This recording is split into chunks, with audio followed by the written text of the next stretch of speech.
जय हिंद साथियों। दरोगा का एग्ज़ाम आपका एकदम समझिए कि सामने में है। 17 आज 15। अब आज के बाद कुछ नया पढ़ने की ज़रूरत नहीं है। ये हमारा मशवरा आपसे रिक्वेस्ट रहेगा कि आज जो भी पढ़े बस आज लास्ट एंड करिए। कुछ नया पढ़ने की ज़रूरत नहीं है।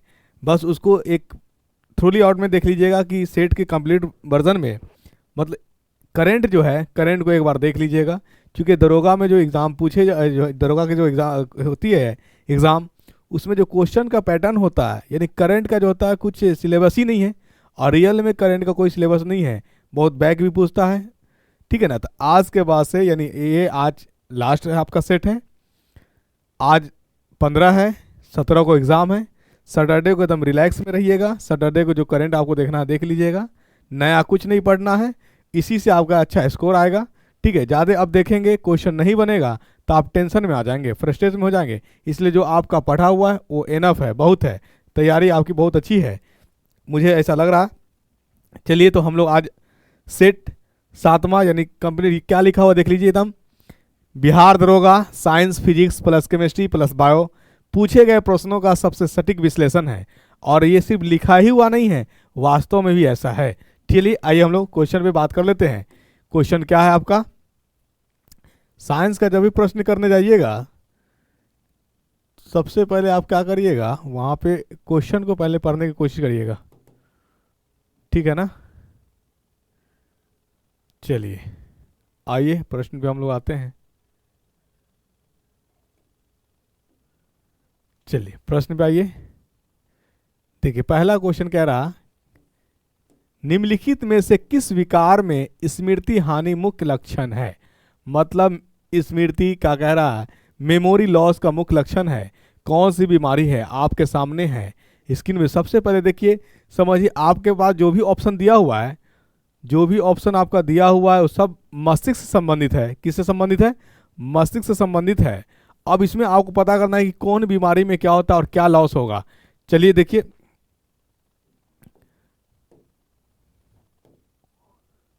देखिए अल्जाइमर जो है, अल्जाइमर डिजीज, ये मस्तिष्क में डिजीज है। और इसमें क्या होता है ना कि जिसको अगर ये बीमारी हो जाएगा उसका धीरे धीरे मेमोरी लॉस होना शुरू हो जाता है। और ये जो डिजीज है किससे होने वाला डिजीज है? यानी मस्तिष्क में होने वाला डिजीज है। फैलता है कैसे? मतलब ये जीवाणु बैक्टीरिया से होने वाला डिजीज है। ठीक है। और ये ब्रेन में, मस्तिष्क में लंबी समय तक रहने के बाद क्या होता है, जिस व्यक्ति को अगर ये बीमारी हो जाएगा तो वो क्या होगा, मेमोरी लॉस कर जाएगा। चलिए अब यहाँ बात कर लेते हैं कि आखिर ये जो है बीमारी मल्टीपल स्क्लेरोसिस क्या है। तो मल्टीपल स्क्लेरोसिस भी एक मस्तिष्क से संबंधित ही बीमारी है, लेकिन इसमें जो समस्याएं आती है दृष्टि से समस्या आती है। विजन प्रॉब्लम होता है। क्या होता है? विजन प्रॉब्लम होता है। मतलब देखिए, देखने का काम आंख नेत्र तो करता जरूर है, लेकिन ये इमेज ब्रेन इंफॉर्मेशन देती है। अब पता आप जब कुछ भी देख रहे हैं और ब्रेन को ये चीज़ इन्फॉर्म हो ही नहीं पा रहा है, तो इस केस में क्या होगा ना कि आप कुछ डिसाइड ही नहीं कर पाएंगे हम आखिर देख क्या रहे हैं। ठीक है। तो ये हमारा जो है मल्टीपल स्क्लेरोसिस है, ये विजन से संबंधित रिलेटेड ये है डिजीज है। पार्किंसन डिजीज है, आप देखे होंगे किसी व्यक्ति को मतलब पैरालाइज अगर हो जाता है तो अंग काम नहीं करता है।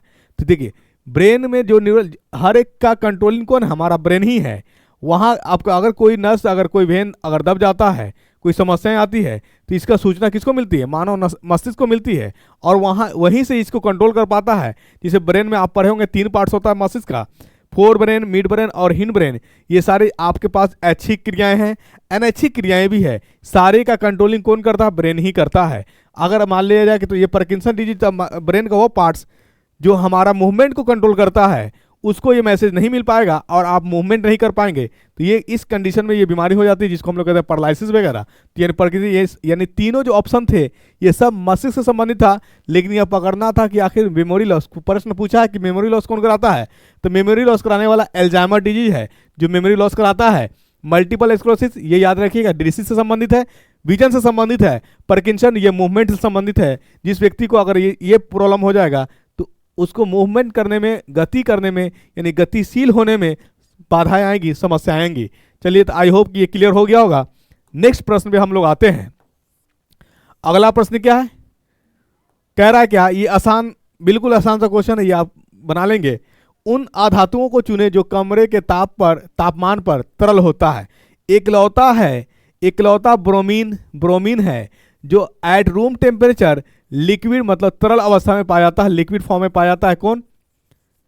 ब्रोमीन है। अगर धातु की बात की जाती है, ये तो अधातु में है, धातु की बात की जाता तो आपका मरकरी है जो एट रूम टेम्परेचर लिक्विड में होता है, लेकिन धातु में ही एक ऐसा है जो by nature he liquid form में पाया जाता है, उसका नाम है सीजियम। CS का सिंबल है उसका, है प्रतीक है सीजियम। ठीक है, इसको हम लोग अल्कली धातु भी कहते हैं। क्या कहते हैं? अल्कली धातु के नाम से भी जानते हैं। और दूसरा इसका खासियत यह है कि अगर आपसे पूछ दिया जाए मोस्ट इलेक्ट्रोपॉजिटिव मेटल कौन है, धातु कौन है, तो मोस्ट इलेक्ट्रोपॉजिटिव भी कौन है? हमारा सीजियम है। इसका वैलेंसी कितनी होती है? इसकी संयोजकता होती है +1। वैलेंसी कह लीजिए, संयोजकता कह लीजिए, हिंदी में कहिएगा तो संयोजकता कहिए, इंग्लिश में कहिएगा तो आप वैलेंसी कहिएगा। राइट, चलिए तो ये क्लियर हो गया आपका। तो आंसर क्या हो जाएगा? ब्रोमीन। आयोडीन अधातु होते हुए ठोस है, इसमें चमक होती है। जनरली अधातु जो होता है उसमें चमक नहीं होती है, लेकिन उसी में कुछ अपवाद है। जैसे हीरा की बात कर ले, आयोडीन की बात कर ले, अधातु होते हुए भी इसमें चमक है। चलिए ठीक है। कार्बन की बात कर ले तो कार्बन के 3 अप्रूव होते हैं, एलोट्रॉप्स ऑफ कार्बन। अगर आपसे पूछा जाए कार्बन के कितने अप्रूव? 3। कौन कौन? डायमंड, ग्रेफाइट और बकमिस्टर फुलेरेंस होता है, 3 होता है। ठीक है, चलिए। ग्रेफाइट अधातु होते हुए भी विद्युत का बहुत अच्छा चालक है। ग्रेफाइट का जो है प्रयोग किया जाता है कहाँ पे? न्यूक्लियर रिएक्टर मॉडरेटर के रूप में, उसके न्यूक्लिएशन को स्लो करने के लिए। ठीक है, चलिए। और दूसरी बात, जो पेंसिल वगैरह होता है तो पेंसिल में भी ग्रेफाइट का यूज किया जाता है। बैटरी की बात करें तो बैटरी में इलेक्ट्रोड के रूप में ग्रेफाइट को भी प्रयोग किया जाता है। चलिए आइए नेक्स्ट प्रश्न में हम लोग आते हैं। अगला प्रश्न है the human cell contains chromosome, यानी ह्यूमन सेल कितने क्रोमोजोम कंटेन करते हैं? तो यानी 23 पेयर करते हैं। कितने पेयर? 23 पेयर। अगर पेयर में नहीं है तो इसको अलग कर दीजिएगा, तो एक पेयर में तो 2 होता है, तो 23 पेयर में कितना हो जाएगा? 46 हो जाएगा। जिसमें से 22 पेयर जो होता है इसका अपना होता है, और 1 पेयर जो होता है +1 पेयर ये सेक्स क्रोमोजोम होता है, मेल हो या फीमेल हो। आपको बहाने से पूछ सकता है उलझाने के लिए, किडनी में सेक्स क्रोमोजोम कितने होते हैं, लंग्स में सेक्स क्रोमोजोम कितने होते हैं। किसी भी ऑर्गन की बात कर लिया जाए, जहां भी जिस ऑर्गन की बात करेगा ओनली 1 ही पेयर होगा इधर करें, यानी 22 पेयर उसका अपना है। एक ही पेयर क्वेश्चन उलझाने के लिए बना देता है, मेल में हो या फीमेल में हो, 1 पेयर ओनली 1 पेयर जो हमारा सेक्स क्रोमोजोम होता है, मेल हो या कि फीमेल हो। आई बात समझ में? आपको उलझाने के लिए किडनी में पूछ देगा, लीवर में पूछ देगा, लंग्स में पूछ देगा, हार्ट्स में पूछेगा, ब्रेन में पूछेगा। घबराइएगा नहीं, क्वेश्चन एक ही आएगा। चलिए तो इसका आंसर कितना हो जाएगा? 46 द करेक्ट आंसर। ठीक है, चलिए अगला प्रश्न आइए। कह रहा है सोडियम हाइड्रोक्साइड लिखा गया, ये हाइड्रोजन होगा, hydrogen. Sodium hydrogen carbonate is commonly known as, इसको बोला जाता है बेकिंग सोडा। क्या बोला जाता है? बेकिंग सोडा बोला जाता है, बेकिंग सोडा। चलिए आखिर इस सबका फॉर्मूला जान लीजिए। बेकिंग सोडा का फॉर्मूला तो आप जानिए कितना हो गया? NaSCO3, ये बेकिंग सोडा, यानी इसी को बोलते हैं हम लोग खाने वाला सोडा। जिप्सम है, जिप्सम का फॉर्मूला देख लीजिए, CaSO4 calcium sulphate into 2H2O होता है जिप्सम का। और इसी से इसको हीट करेंगे तो बनेगा हमारा पोप का, क्या बनेगा? Pope, plaster of Paris. कब? हीट करने पे। तो क्या हो जाएगा? CaSO4 इंटू हाफ H2O, यानी 1.5 वाटर क्या होता है? लॉस होता है।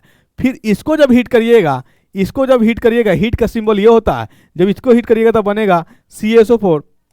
इसको बोला जाता है डेड आइस। क्या बोला जाता है? Dead S, not ice. ठीक है, डेड आइस अगर आपसे पूछा जाए तो ये फॉर्मूला आप याद रखिएगा। चलिए तो आपका तो आंसर जो क्वेश्चन है 4 का, इसका करेक्ट आंसर भी हुआ। वॉशिंग सोडा का फॉर्मूला जान लीजिए क्या होता है? Sodium carbonate Na2CO3 into 10H2O, इसको हम लोग डेकाहाइड्रेट कहते हैं। सोडियम कार्बोनेट इंटू डेकाहाइड्रेट, ये वॉशिंग सोडा का फॉर्मूला है। स्लैक्ट लाइम होता है, एक क्विक लाइम होता है। ठीक है, क्विक लाइम को बोलते हैं हम लोग CaO। स्लैक्ट लाइम का फॉर्मूला कैल्शियम हाइड्रोक्साइड, जिसको आप लाइम वाटर कहते हैं। क्या कहते हैं? Lime water. This is the formula of lime water. चूना पानी, हिंदी में बोलिएगा तो चूना पानी, इंग्लिश में बोलिएगा तो लाइम वाटर। फॉर्मूला ये याद रखिएगा। आई बात समझ में? चलिए अगला प्रश्न में हम लोग आते हैं। सबको स्क्रीनशॉट ले लीजिए, जो चीज़ हम बता रहे हैं एग्जाम से पहले क्या होता है ना, कुछ रिवीजन किया हुआ चीज़ काम आ जाता है एग्जाम में। जब आप देखेंगे क्वेश्चन तो लगेगा अरे ये तो हम पढ़ ही करके आए। ठीक है, चलिए अगला प्रश्न में आइए। मनुष्य में रक्तचाप की सामान्य सीमा क्या है? तो देखिए इसमें जो होता है, जब शरीर से ब्लड जाता है यानी हार्ट से ब्लड जाता है शरीर में, तो उसको हम लोग कहते हैं पेरिस्टाल्टिक, क्या कहते हैं?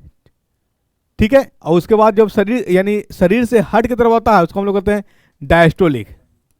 ठीक है, डायस्टोलिक क्या होता है इसका देख लीजिए, 120/80 होता है। क्या होता है? 120/80 होता है। ये नॉर्मल बीपी है।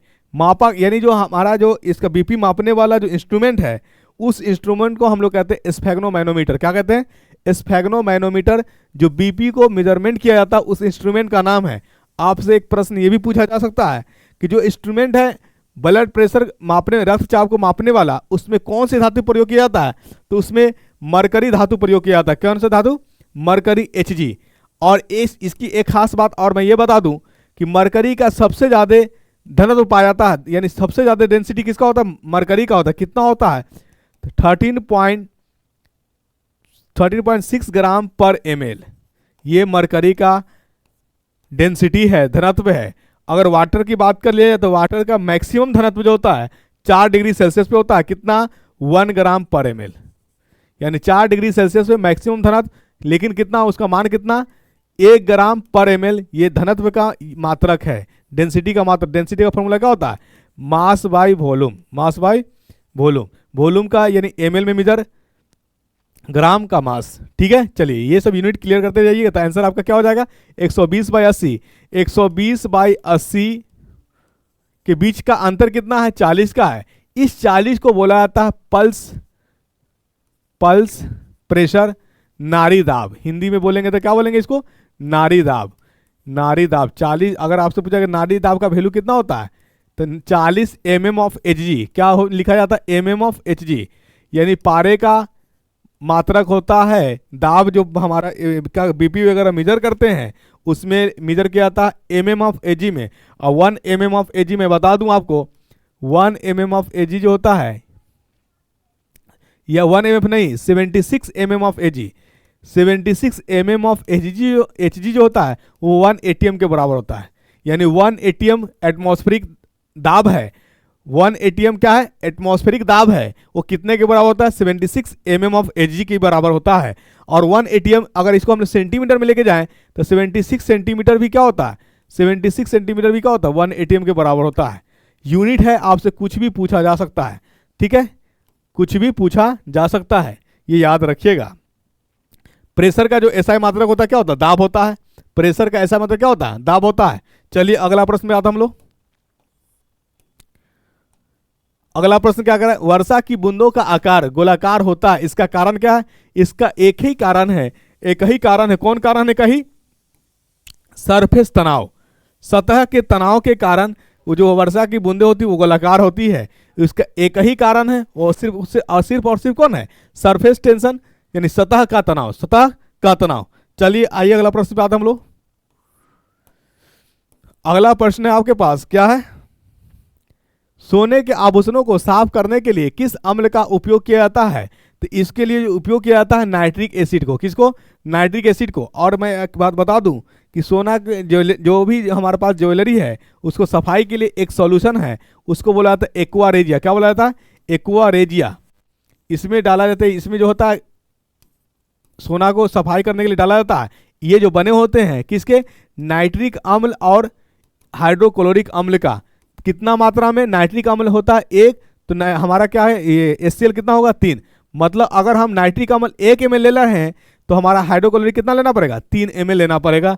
इस रेशियो में बना होता है। इसको हम लोग कहते हैं एक्वा रेजिया। लेकिन आभूषण को साफ करने के लिए जो एसिड इस्तेमाल किए जाते हैं उसको कहते हैं नाइट्रिक अम्ल। क्या कहते हैं? नाइट्रिक। ये बोरिक एसिड है, इसका फॉर्मूला होता है H3BO3। H3BO3 ये याद रखिएगा। सल्फ्यूरिक एसिड, इसके बारे में याद रखिए, इसको बोला जाता है किंग ऑफ केमिकल। क्या बोला जाता है? रसायनों का राजा, किंग ऑफ केमिकल बोला जाता है। H2SO4, इसका फॉर्मूला क्या होता है? H2SO4। H2SO4। दूसरी बात, इसको हम लोग गंधक के रूप में भी जानते हैं। किसके रूप में जानते हैं? गंधक के रूप में जानते हैं। और इसका जो प्रयोग किया जाता है, इसका प्रयोग किया जाता है यानी जो बैटरी वगैरह होता है वो बैटरी में, ठीक है। चलिए ऑक्जेलिक एसिड के बारे में जान लिए। ऑक्जेलिक एसिड टोमेटो में खास करके पाया जाता है, टोमेटो में ऑक्जेलिक एसिड, ठीक है। चलिए ऑक्जेलिक एसिड टोमेटो में पाया जाता है। आइए अगला प्रश्न पे आते हैं हम लोग। नेम ऑफ, यानी त्वचा की ऊपरी परत का नाम क्या है। देखिए त्वचा की ऊपरी परत का नाम, देखिए त्वचा को इंग्लिश में कहते हैं हम लोग डर्मिस, त्वचा को इंग्लिश में क्या कहते हैं, डर्मिस। और अपर लेयर को हम लोग कहते हैं एपी। क्या कहते हैं, एपी। माने त्वचा के पहला लेयर जो होगा वो कहलाएगा एपीडर्मिस। क्या कहलाएगा, एपीडर्मिस। तो हमारा करेक्ट आंसर क्या हो जाएगा, एपीडर्मिस। डर्मिस का मतलब होता है त्वचा, स्किन। बाहरी त्वचा की बात कर रहा था एपी, अंदर की बात किया जाता था इंडो, अंदर की बात किया जाता तो इंडो। चलिए आइए अगला प्रश्न पे हम लोग। अगला प्रश्न है आपके पास, पौधे नाइट्रोजन को किस रूप में अवशोषित करते हैं। तो पौधे नाइट्रोजन को नाइट्रेट के फॉर्म में अवशोषित करते हैं। डायरेक्ट जो होता है नाइट्रोजन के फॉर्म में नहीं करता, नाइट्रेट्स के फॉर्म में। और इसको तोड़ता कौन है नाइट्रोजन में, इसको तोड़ता है कि कौन, आपने पढ़ा होगा लेगुमिनस प्लांट। क्या पढ़ा होगा, लेगुमिनस, यानी दलहन पौधा जो होता है, ठीक है। दलहन पौधा लेगुमिनस जो होता है उसमें जो बैक्टीरिया होता है इसको तोड़ देता है, यानी नाइट्रोफिक्सेशन। क्या होता है, नाइट्रोफिक्सेशन। और नाइट्रोफिक्सेशन किसको कहते हैं, बीजी ब्लू ग्रीन साइनोबैक्टीरिया को बोला जाता है नाइट्रोफिक्सेशन, नाइट्रोफिक्सेशन बोला जाता है। इसके वजह से नाइट्रोजन, नाइट्रेट्स जो होता है टूटता है किस में, नाइट्रोजन में। नाइट्रोजन ब्रेक होता है किस में, यानी एटमॉस्फेयर में नाइट्रोजन उपस्थित जरूर है, लेकिन पेड़ पौधा डायरेक्ट नाइट्रोजन के फॉर्म में अवशोषित नहीं करता है। किस फॉर्म में लेता है, नाइट्रेट्स के फॉर्म में। नाइट्रेट्स को नाइट्रोजन में कौन तोड़ता है, तो आप याद रखिएगा लेगुमिनस प्लांट्स पेड़ पौधा, यानी दलहन पौधा के जो जड़ें होती है, या नाइट्रोफिक्सेशन। नाइट्रोफिक्सेशन किसको नाम से, किसको कहा जाता है, इनको कहा जाता है साइनोबैक्टीरिया। क्या कहा जाता है, बीजीए ब्लू ग्रीन अलगी को साइनोबैक्टीरिया के नाम से जाना जाता है, और इसी को नाइट्रोफिक्सेशन के भी नाम से जाना जाता है, ये याद रखिएगा। चलिए तो आइए हम लोग अगला प्रश्न पे आते हैं हम लोग।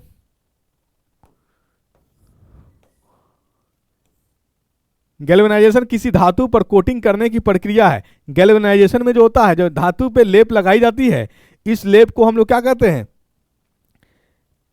इलेक्ट्रो प्रोसेस कहते हैं।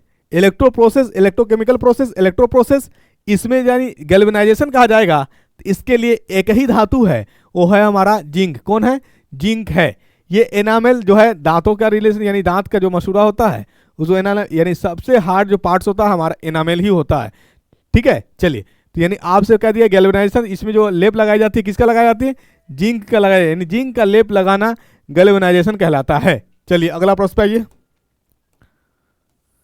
Plant cell wall is made up of what among the following, यानी प्लांट का सेल वॉल जो होता है, कोशिका भित्ति, पादप कोशिका भित्ति निम्नलिखित में से किससे बनी होती है। तो पादप कोशिका भित्ति सेल्यूलोज की बनी होती है, सेल्यूलोज की बनी होती है। अगर यहीं पे पूछ दिया जाता आपको बैक्टीरिया का सेल वॉल कोशिका भित्ति किसका बना होता है, तो पेप्टाइडोग्लाइकन का बना होता है। किसका बना होता है, पेप्टाइडोग्लाइकन का। बैक्टीरिया नहीं, बैक्टीरिया का सेल वॉल जो होता है, बैक्टीरिया का सेल वॉल किसका बना होता है, पेप्टाइडोग्लाइकन, पेप्टाइडोग्लाइकन का बना होता है, ये याद रखिएगा।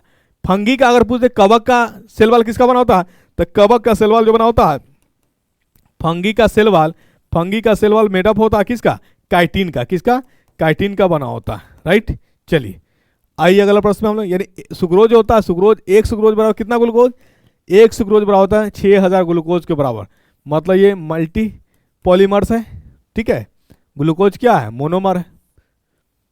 आइए अगला प्रश्न में देखिए, यह ऊर्जा मापने की एक इकाई है, यानी ऊर्जा का मात्रक कौन कौन है, क्या मिलीग्राम, नहीं ये द्रव्यमान का मात्रक है, किलोग्राम द्रव्यमान का है, कैलोरी ये उष्मा का है, ग्राम ये द्रव्यमान का। यानी हमने बताया था ऊर्जा का जो है, ऊर्जा का 4 ऐसा मात्रक होता है, कौन कौन, कैलोरी, जूल, कैलोरी, जूल, अर्ग, इलेक्ट्रॉन वोल्ट, ठीक है। ये 4 होते हैं मात्रक किसके, ऊर्जा का। इसमें सबसे बड़ा कौन, सबसे बड़ा जूल, उसके बाद कौन, उसके बाद अर्ग, उसके बाद कौन, कैलोरी, उसके बाद कौन, इलेक्ट्रॉन वोल्ट, ठीक है। चलिए तो आंसर क्या हो जाएगा आपका, ऊर्जा का पूछा, ऊर्जा का मापने की इकाई है आपका कैलोरी, 12 का C number the correct answer. आइए अगला प्रश्न पे।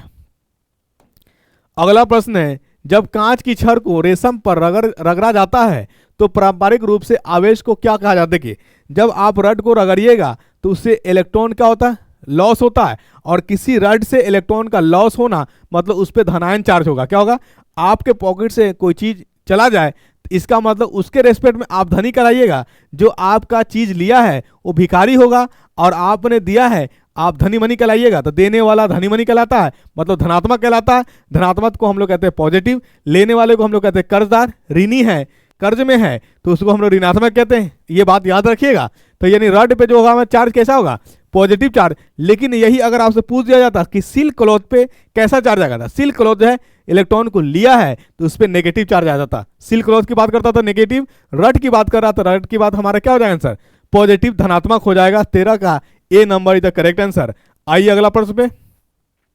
अगला प्रश्न है, निर्जलीकरण के दौरान शरीर से कौन सा पदार्थ आमतौर पर नष्ट होता है। डिहाइड्रेशन जब होता है तो शरीर से पानी लॉस होता है। अगर आपको नहीं पता है तो जो पसीना या आंसू गिरता है उसको चेक करके देखिएगा, आपको नमकीन जैसा लगेगा। तो नमकीन जैसा लगा तो इसका मतलब है कि उसमें नमक मौजूद है, और नमक मौजूद होने के कारण हम कह सकते हैं कि डिहाइड्रेशन जब होता है तो इनडायरेक्ट रूप में किसका लॉस होता है, सॉल्ट का लॉस होता है। और सॉल्ट का फॉर्मूला जो होता है common salt sodium chloride NaCl होता है। क्या होता है, NaCl को हम लोग टेबल सॉल्ट के भी नाम से जानते हैं। किस नाम से जानते हैं, टेबल सॉल्ट। ये हर जगह हर घर में अवेलेबल है, राइट। चलिए आइए अगला प्रश्न पे हम लोग। अगला प्रश्न है, विटामिन ए का रासायनिक नाम, विटामिन ई का रासायनिक नाम क्या है। विटामिन ई का रासायनिक नाम क्या है, टोकोफेरोल विटामिन ई का जो है नाम होता है। दूसरा यानी विटामिन ई का नाम टोकोफेरोल। अगर राइबोफ्लेविन की बात किया जाए तो ये जो होता है विटामिन B2 का नाम होता है, ठीक है। और यहीं पे विटामिन B12 कह देता तो इसका नाम होता कोबालामिन। क्या होता नाम, कोबालामिन, ठीक है। चलिए एस्कॉर्बिक एसिड ये विटामिन सी का नाम है। विटामिन सी को एस्कॉर्बिक एसिड बोला जाता है। कैल्सीफेरोल अगर पूछे तो कैल्सीफेरोल एक हार्मोन्स भी है, और ये विटामिन डी का नाम है। तो अगर आपसे पूछे कौन विटामिन है जो हार्मोन भी है, ये याद रखिएगा विटामिन डी। विटामिन डी को कैल्सीफेरोल भी कहा जाता है। क्या कहा जाता है, विटामिन डी को कैल्सीफेरोल भी कहा जाता है। चलिए यहां तक क्लियर, आपको समझ में आ गया। चलिए आगे बढ़ते हम लोग। अगला प्रश्न है आपका, कौन सी प्रक्रिया रासायनिक परिवर्तन है। तो अब रासायनिक देखिए, हमने क्या बताया कि रासायनिक परिवर्तन वह परिवर्तन है जिसमें नया चीज देखने को मिलेगा। जिसमें नया चीज देखने को नहीं मिला वो हमारा रासायनिक परिवर्तन नहीं होगा, वो हमारा भौतिक परिवर्तन होगा, राइट। बात समझ में आई। यानी रासायनिक परिवर्तन में नया चीज देखिएगा। जैसे आप दूध लिए, दूध से बन गई आपका चाय, तो चाय एक नई चीज हो गई, दूध एक अलग चीज है। आई बात समझ में। तो ये कहलाएगा हमारा रासायनिक परिवर्तन। अगर आपसे पूछ दिया जाए, क्या पूछे, दूध है और दूध ही आपको सेक यानी चीनी मिला करके दे, शेक बना करके दे, आखिर वो दूध ही है। क्या है, दूध ही है। तो हमारा फिजिकल चेंज कहलाएगा, रासायनिक चेंज नहीं कहलाएगा। जिसमें नई चीज देखने को मिलेगी उसे हम लोग कहते हैं रासायनिक परिवर्तन। जिसमें नया चीज नहीं मिलेगा उसे हम लोग कहेंगे भौतिक परिवर्तन। तो अब ये बताइए, melting of wax, B number option देखिए, मोम का पिघलना, आखिर मोम ही है, नई चीज देखने को नहीं मिला, तो ये हमारा भौतिक परिवर्तन कहलाएगा, रासायनिक परिवर्तन नहीं कहलाएगा। कंडेंसेशन ऑफ वाटर, वाटर का कंडेंस होना, जमना, तो अब बताइए पानी ही था, वही पिघलेगा तो फिर पानी ही देगा, नई चीज मिला नहीं, नई गुण नहीं मिला, तो ये भी हमारा भौतिक परिवर्तन कहलाएगा। ट्रांसपिरेशन इन प्लांट्स, यानी ट्रांसपिरेशन कहते हैं किसको है, जल का लॉस होना, जल का लॉस होना क्या कहलाता है, ट्रांसपिरेशन कहलाता है। कहां से, पत्ती से, पत्ती से जल का लॉस होना क्या कहलाता है, ट्रांसपिरेशन। आखिर जल ही तो लॉस हो रहा है ना, जल पहले भी था, जल बाद में भी मिला था, जल ही मिला, नया चीज नहीं मिला, तो ये भी हमारा भौतिक परिवर्तन। अब यहां पे देख लीजिए फोटोसिंथेसिस इन प्लांट्स में, अब देखिए यहां कार्बन डाइऑक्साइड और वाटर मिलकर के क्या बनाया, कार्बोहाइड्रेट बनाया, तो यहां पे नई चीज देखने को मिल रही है, तो ये आपका रासायनिक परिवर्तन कहलाएगा, केमिकल चेंजेस कहलाएगा। यानी 16 का A number is the correct answer. आइए अगला प्रश्न पे आते हम लोग।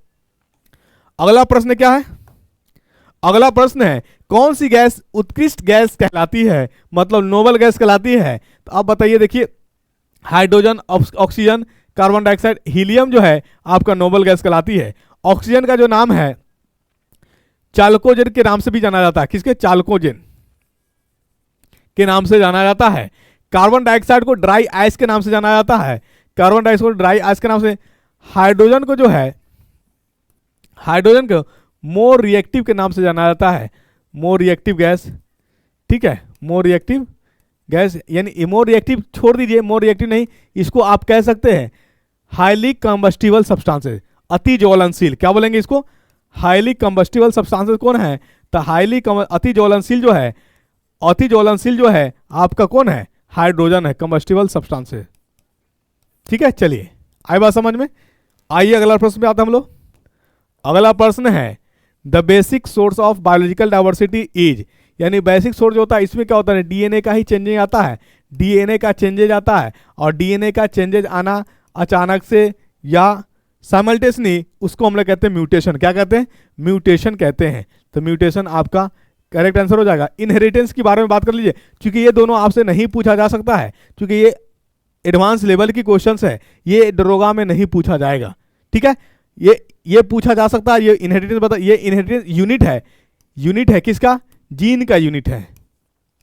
सॉरी, इनहेरिटेंस जो होता है ये आपका जेनेटिक मटेरियल है। क्या है ये, जेनेटिक मटेरियल है, और इसका जो यूनिट होता है, यानी जो होता है इनहेरिटेंस, इसका यूनिट क्या होता है,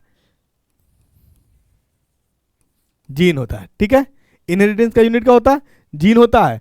और एक जीन के अंदर जितने भी क्रोमोसोम्स होते हैं उपस्थित, उसको हम लोग वन जीनोम कहते हैं। क्या कहते हैं, वन जीनोम।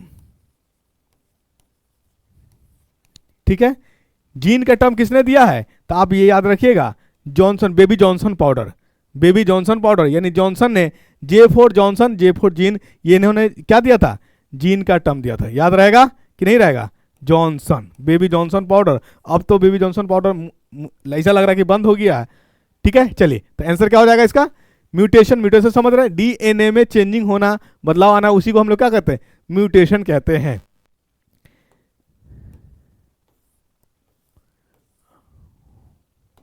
आइए अगला प्रश्न में, which part of the body does the trachoma affect. देखिए ट्रोकोमा इफेक्ट जो होता है ये एक बैक्टीरियल इफेक्ट है, जीवाणु इफेक्ट है।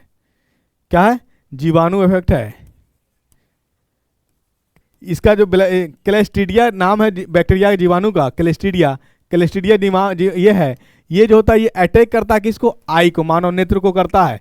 और इसी के कारण विश्व में जो है ट्रेकोमा के कारण अंधापन का भी एक प्रॉब्लम आ रहा है। अभी कुछ कुछ बीमारी देखने को मिल रही है कि बिल्कुल आंख से दिखता ही नहीं है। ये वजह किसकी होती है, ये ट्रेकोमा की वजह से होती है। ये ट्रेकोमा जो होता है, इसमें एक ट्रेकोमा एक बीमारी है। कैसा बीमारी, बैक्टीरिया से होने वाला बीमारी, ये अंधापन कर देता है। और विश्व में बहुत बड़ा समस्या इसी की वजह से आ रही है। लोग कम समय में ही आंखें से दिखना बंद कर दे रहे हैं। तो इसका उपचार है संभव, लेकिन समय से पता चल जाए तो। ठीक है, चलिए, यानी ट्रोकोमा जो है डिजीज है, किसका डिजीज है, आंख का डिजीज है। किससे होता है, जीवाणु से होता है। क्लेस्ट्रीडिया करके ये नाम है बैक्टीरिया का, उससे ये होती है। चलिए अगला प्रश्न है आपके पास, the gas use in fire extinguisher. देखिए फायर एक्सटिंग्विशर, आग को कंट्रोल करने के लिए जिस रिएक्शन से कार्बन डाइऑक्साइड मुक्त होगा, जिस रिएक्शन से, जिस अभिक्रिया से कार्बन डाइऑक्साइड मुक्त होगा, तो उसी को हम लोग कहते हैं अग्निशामक यंत्र। अग्निशामक यानी आग बुझाने वाली गैस। यानी आप देखते होंगे पेट्रोल पंप पे जाइएगा या और कहीं अस्पताल वगैरह में जाइएगा तो वहाँ देखते होंगे कार्बन डाइऑक्साइड का सिलेंडर रखा हुआ है। तो करता क्या है, वो कार्बन डाइऑक्साइड एक भारी गैस आग की सतह के पास जाके क्या करता, वहाँ पे ऑक्सीजन के संपर्क को तोड़ता है। क्या करता है, ऑक्सीजन के संपर्क को तोड़ता है। और जब ऑक्सीजन का संपर्क टूट जाएगा तो किसी चीज को जलने में मदद कौन करता है, ऑक्सीजन। जब ऑक्सीजन का संपर्क टूटेगा तो ऑटोमेटिक क्या होगा, बुझना शुरू हो जाएगा, बंद हो जाएगा। यानी किसी चीज को जलाने में मदद कौन करता है, ऑक्सीजन। खुद जलता कौन है, हाइड्रोजन। इसी पे एक पानी का उदाहरण देख लीजिए। पानी बना किससे है, एक ऑक्सीजन से, दो हाइड्रोजन से। एक है अति ज्वलनशील और एक है जलाने में मदद करने वाला, और एक खुद जलेगा। लेकिन दोनों मिल जाता तो क्या होता है, यानी इसका मतलब एक कहावत है, एक है जलाओ, दूसरा है भड़काओ, दोनों मिल गया तो बन गया बुझाओ। मतलब आग बुझाने का काम किया करता है। यानी आग बुझाने, उसमें तो टूटेगा तो ऑक्सीजन ही मिलेगा, क्या मिलेगा, ऑक्सीजन। तो उतना इफेक्टिव नहीं होता है जितना कारगर आपका कार्बन डाइऑक्साइड है, क्योंकि कार्बन डाइऑक्साइड एक भारी गैस है। ये संपर्क में, यानी एटमॉस्फेयर के सतह जाकर के सतह पे, वहाँ से ऑक्सीजन का संपर्क को क्या करता है, तोड़ने का काम करता है, जिससे वहाँ ऑक्सीजन नहीं पहुँचेगा और आग जो लगी हुई है वो बुझ जाएगी, डैम कर जाएगी। तो आज का सेशन यहीं तक समाप्त होता है। 20 क्वेश्चन ऑलमोस्ट कंप्लीट हुआ आपका। ये सेट बिहार दरोगा का, जो भी हमारे साथी एग्ज़ाम देने वाले हैं बिहार दरोगा का, ज्ञान घर की तरफ से उन सारे को बेस्ट ऑफ लक। आप अच्छा एग्ज़ाम, अच्छा स्कोर करें, एग्ज़ाम दे करके आए। भगवान से ये प्रार्थना है कि आपका एग्ज़ाम अच्छा जाए और सिलेक्ट हो करके, यानी सिलेक्शन ले लें आप। सिलेक्शन लेकर के बिहार, यानी अभी तो प्रीलिम्स है, उसके बाद फिर मेंस होगा, उसके बाद फिजिकल है। यानी कम से कम पहला दरवाज़ा खुलेगा आपका तो एक कॉन्फिडेंस आएगा। उसके बाद द्वितीय दरवाज़ा खुलने के बाद और मोर कॉन्फिडेंस में आ जाते हैं। तो आज दरोगा के लिए लास्ट सेशन रहा। जहाँ भी सेट कराया गया उसको एक बार देख लीजिएगा स्पीड बढ़ा करके। आपको बहुत काम का ही चीज़ है, बहुत फ़ायदा देगा। जब एग्ज़ाम में आप जाएंगे, एग्ज़ाम का पेपर देखेंगे कि क्वेश्चन किस लेवल का पूछा, बिल्कुल उसी आधार पे क्वेश्चन बताया गया जिस आधार पे क्वेश्चन पूछती है, और कुछ क्वेश्चन जो पूछा हुआ वो भी डाला गया है। तो अब यही लेक्चर आपकी सफलता के लिए हम भगवान से प्रार्थना करते हैं कि आप कामयाब हो। Best of luck, best of luck. Thank you so much.